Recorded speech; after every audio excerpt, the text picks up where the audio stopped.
किसी जुकाम इन्फेक्शन वाले आदमी के साथ में अगर आप खड़े हो जाते हैं तो आपको भी जुकाम लगने के पूरे चांस बन जाते हैं। और अधिकतर होता भी है कि वायरल फीवर होता है एक परिवार में, तो वो सभी को होता चला जाता है।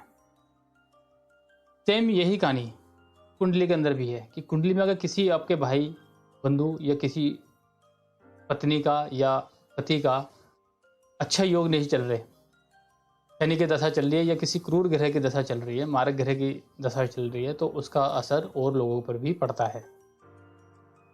तो कुंडली का फलित करने के लिए जो सबसे ज़्यादा जरूरी चीज़ है वह है कि आपकी महादशा किसकी चल रही है, एक बात। दूसरा कि गोचर में कौन से ग्रह चल रहे हैं, और तीसरा ये कि आपके परिवार के सदस्यों का भी गोचर कुंडली क्या कहती है, उनकी दशा भी क्या कहती है।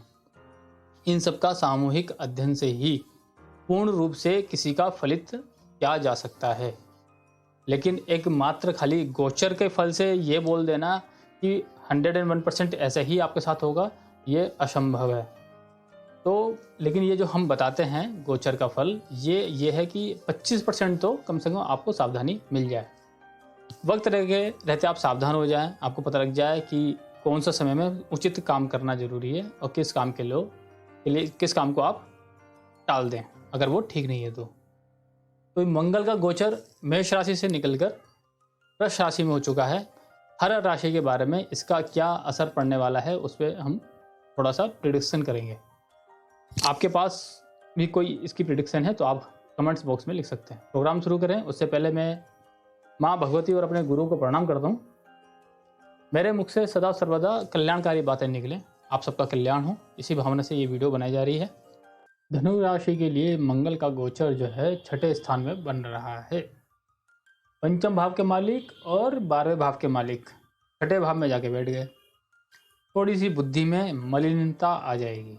क्यों? क्योंकि राहु भी यहाँ पर आ चुके हैं। राहु के साथ मंगल का कनेक्शन हो रहा है।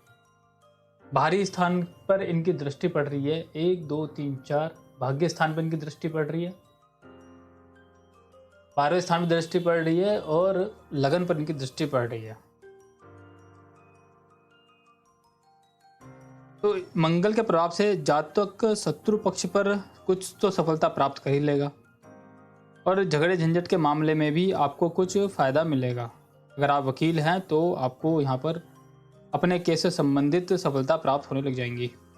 लेकिन आपको अपनी संतान से कुछ परेशानी का संकेत यहाँ पर मुझे दिखाई दे रहा है।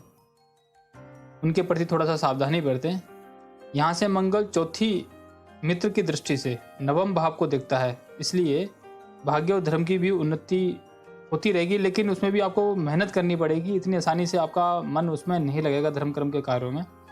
इसलिए कोशिश करके अपने मन को एकाग्र करके धर्म कर्म के कार्य में आप प्रवृत्त होइए।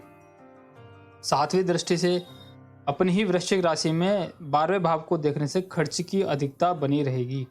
ये परेशानी आपको लगी रहेगी खर्चे की, लेकिन आपको भारी विदेशी संबंध से कुछ लाभ प्राप्त हो जाएगा यहाँ पर।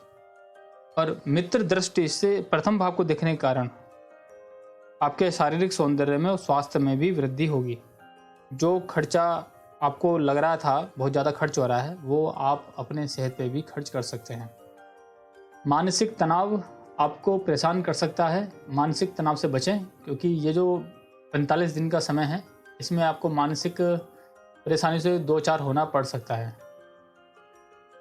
दारू पीने वाले लोगों से ज़रा बच के रहें। अगर आप पीते हैं शराब वगैरह तो वैसे तो अच्छी बात नहीं है, लेकिन फिर भी सावधान रहें, क्योंकि मंगल के साथ अंगारक योग 6ठे भाव में बनना है। कुछ झूठा इल्जाम आपके ऊपर लगाया जा सकता है, गुप्त शत्रु आपके बन सकते हैं, इसलिए सावधान होकर रहिए। रोज सुबह उठ के तुलसी महात्म्य में जरूर सुने। उसका लिंक मैंने नीचे वीडियो में डाल रखा है, आप वहाँ से उस वीडियो को देख सकते हैं।